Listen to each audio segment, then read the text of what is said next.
This is the VOA Special English Economics Report. A roller coaster ride is one description for the days of historic ups and downs in stock markets recently.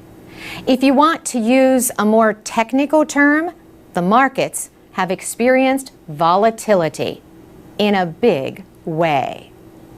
Major measures of United States markets closed with their biggest one-day losses since the financial crisis of 2008. Asia and Europe also had sharp declines. Volatile markets can react suddenly in wild and unpredictable ways. Usually, some kind of shock, or more than one, is involved. For example, on August 5th, one of the three major credit rating agencies downgraded long-term United States government debt. Standard & Poor's lowered its opinion of Treasury securities one step from the highest rating, AAA, to AA+. But shocks like a hopeful jobs report or good earnings results can stop a fall and send prices higher. Also, when prices fall, investors may find good deals and start buying. The United States held S&P's top rating for 70 years and never had a downgrade.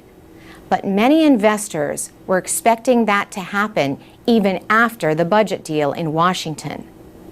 In early August, Congress agreed to increase the government's borrowing limit in return for steps to cut spending and reduce the deficit. S&P says it thinks America's debt will only increase in the future. President Obama disagreed, saying, "The fact is, we didn't need a rating agency to tell us that we need a balanced, long-term approach to deficit reduction." He said markets still consider United States credit as among the world's safest. Still, there have been growing worries of another recession, a double dip. On August 9th, policymakers at the central bank said economic growth so far this year has been considerably slower than they had expected. The Federal Reserve said it would likely keep short-term interest rates near zero for at least 2 more years.